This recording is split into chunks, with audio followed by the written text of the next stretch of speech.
pagkain sa'yo. Pero ngayon, sino ang lumuluha? Ganun. Pag sumagot ang bata, bastos agad. Hindi ba pwedeng nagpapaliwanag lang? Hindi ba natin kaya makinig? Lalo na kung ang bata, maayos naman ang pananalita, hindi naman mataas ang boses, hindi naman bastos pag nagpapaliwanag. Ang iba kasi sa atin, hindi naman nila lahat talagang ayaw makinig. Pag nagpapaliwanag ng bata, sure na tayo. Bes, kaya pa? Parang pasuko na itsura mo.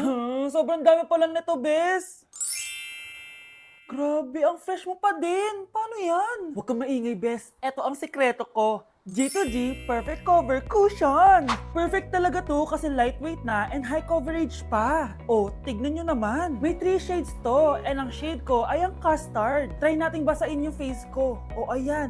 Ayan. O diba, ang hirap tanggalin. Love na love ko talaga to kasi waterproof, long-lasting, and transfer-proof. Plus, skincare infused din to kaya hulas-proof talaga. For only 345 pesos lang to. Wow, ang affordable naman yan, Bes. Bibili ako niyan. O eto, Bes, sa'yo na to para fresh tayo bukas sa exam. Salamat, Bes. The best ka talaga. Class, may joke ako. Anong hayop ang hindi marunong magtago? Ano po, ma'am? Di elepante kasi di ba malaki siya? Corny ni ma'am. True, Bes.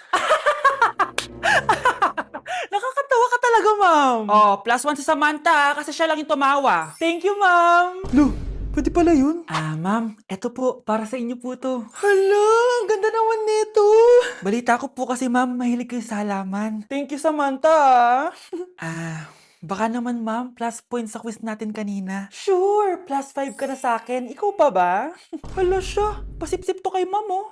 Okay, class dismiss. Pwede na kayo umuwi. Ma'am, ako na po magdadala ng mga gamit nyo para di po kayo mahirapan. Hatid ko na po kayo, ma'am. Aba naman, buti pa si Samantha, matulungin. Ginagawa niya lang naman yan para magka-plus points siya. Ay, nakakainis si Samantha, no? Halatang nagpapasip-sip lang siya kay ma'am. True. Kaya siya yung top 1 palagi eh, dahil sa mga binibigay na points si ma'am. Guys, tingnan nyo. Convoy yan ng magulang ni Samantha tsaka ni ma'am. Babayaran daw si ma'am para maging valedictorian si Samantha. Grabe. Sumusobra na kayo. Okay, class, may i-announce ako. Ang valedictorian natin ay si... Sino pa ba? Di si Samantha. Hala, totoo ba? Hindi ko expect. Congrats, Samantha! Ang galing nyo! Ang galing mong bumili ng grades. Ha? Scarlett, sit down! Ay, no! Convo nyo to, diba? Magkano binigay sa'yo, ma'am? 1,000,000? Wow, easy money! Hala, nagpapabayad si ma'am. Grabe. Ano kaya magiging reaction ng principal pag nasend ko to sa kanya? Hindi yan totoo! I-delete mo yan! Oops! Sorry na send. Deserve nyo yan. Lumalaban kami ng patas dito. Kailangan nyo managot. Oh, bakit may pera na naman dito? Pinamigay ko na ibang pera kahapon Kakainis naman. Ma'am, may delivery po kayo. Oh, ano to? Pera na naman? Diyos ko, ayoko neto. Sa'yo na lang, kuya. Ayoko din po niyan, ma'am. Sa iba niyo na lang po ibigay. Sige na po. Ano ba yan? Ang dami ko ng pera eh. Nay, bakit 300,000 na naman yung binigay mong baon sa akin? Hindi ko pa nga nagagastos yung baon ko last week eh. Tapos binilan mo pa ako ng bagong iPhone at iPad. Bawasan mo yung baon ko Nakakainis ka. Huwag ka na magreklamo. Ang dami na nga natin pera eh. O eto pa. Hindi ko na alam kung saan ko gagastusin to eh. Ay naku, padala kasi ng padala ng pera eh. Tapon ko na lang to.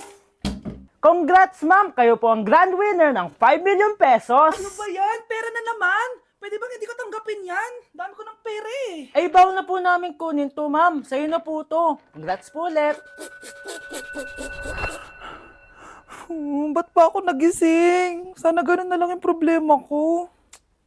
Good morning, class! Good mood si ma'am ngayon Sana good mood lang siya gang mamaya. Bago tayo mag-start, mag-pray muna tayo, okay? Sino gusto mag-lead? Di ako marunong yan, ikaw na lang. Lalo na ako, di nga ako sumisimba eh. Wala.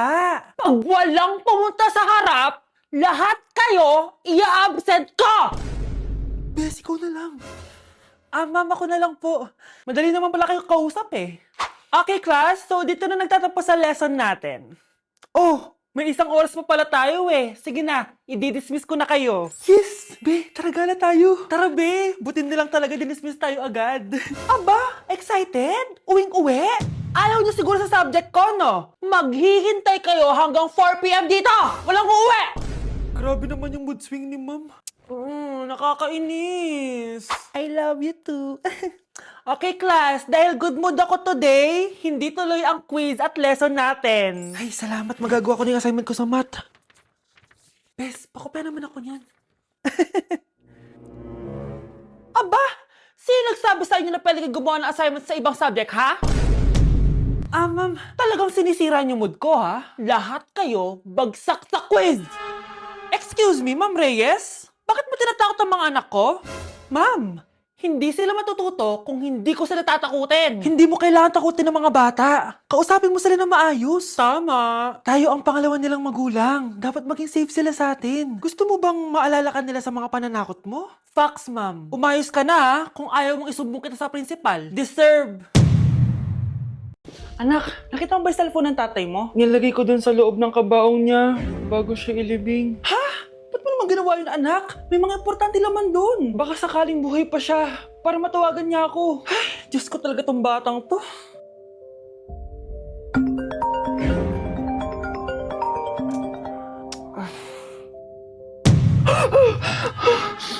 Matawag si tatay.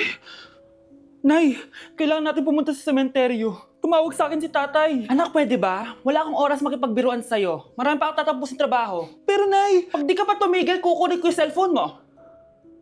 Tay, sumagot ka. Alam kong buhay ka. Sa lahat ng pwede kong makita, ikaw pa talaga. Jessica, tinatawagan ko lang tatay ko. Nababaliw ko na talaga, no? Patay na tatay mo, di ba? Baliw. Hindi, buhay siya. Ito tandaan mo, kapag hindi ka pa tumigil sa kabaliwan mo, susunod ka na sa tatay mo. Sinabihan akong baliw ni Jessica tapos sinaktan niya ako. Totoo naman, di ba? Nabuhay ka. Anak, nabalitaan mo na ba? Ha? Ang alin, Nay? Patay na si Cheska. Natagpuan siyang walang buhay dyan sa may ilog. Ano? Ay, Diyos ko, kawawang bata. Tay, sumagot ka na please. Ikaw! Ikaw ang pumatay sa anak ko! Ano? Eh siya nga to ng away sa akin eh. Ikaw ang huli niyang kasama. Tandaan mo to. Isusunod kita sa tatay mo. Tay, hindi ko na alam gagawin ko. Sinisisi ako ng nanay ni Cheska sa pagkamatay ng anak niya. Natatakot ako. Anak, yung nanay ni Cheska. Oh, bakit nay? Pinatay daw. Binitin sa may puno. Ano? Nakakatakot na dito sa barangay natin, anak. Sinong pumapatay sa kanila? Nay, may tao. Sino po sila? Magandang araw po. Ako po si Detective Jason. Ako ang may hawak sa investigation case sa pagkamatay ni Cheska at ng kanyang nanay. Bakit kayo nandito? Dahil dito.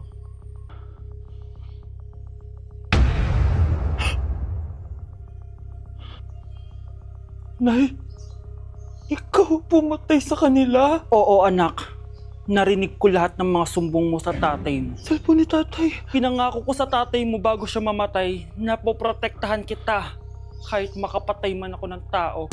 Sumama ka sa akin, ma'am, para may interview ka namin. Tandaan mo to, anak. Kahit nasa kulungan ako, poprotektahan kita. Tumawag ka lang. Nay, punta tayo sa mall. Wag muna ngayon, anak, ha? Madami kailangan na tapusin na trabaho si nanay. Sige po, nay. Palagi nilang busy si nanay. Ako na lang mag-isa lalabas. Diyos ko po, anong oras na? Di pa pala kami kumakain ng anak ko. Anak, anong gusto mong ulam? Nasaan na ako? Hala, si Teddy na dumihan na. Ano yung gumagapang? Anak! Pumunta yun. Mare! Yung anak mo! Oh, Mare! Nasa inyo na naman yung anak ko? Pasensya ka na ha, makulit talaga yun. Mare! Patay na yung anak mo! Natagpuan nilang wala ng buhay kasi natuklaw siya ng ahas! Bakit di mo siya binabantayan ha? Ano? Anak? Hindi. Anak? Ma'am, wag po muna tayo lumapit. Iniimbestigan pa po namin yung bangkay. Anong bawal? Anak ko yun, no!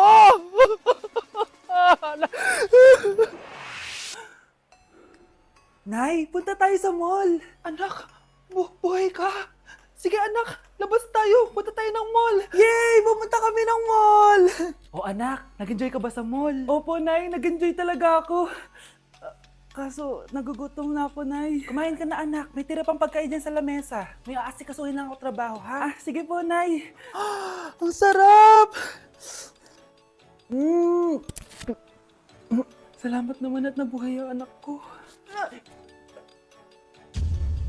Anak, tapos ka na ba Anak? Anak! Anak! Ayoko mawala ka ulit sa akin!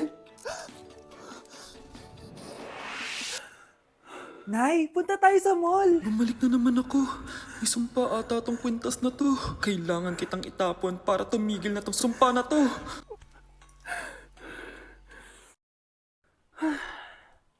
Teka, kwintas ba yun? Sino naman nagtapon itong magandang kwintas na to? Sayang. Akin na lang. Ano matawag? Hello? Hello ma'am, kayo po ba yung nanay ni Samantha? Nabangga po kasi siya. Kailangan Ano? pumunta dito sa ospital. Nasagasaan anak ko! Nay, bakit po? Mga sinungaling kayo? Paano niya nagawa sa akin to, ha?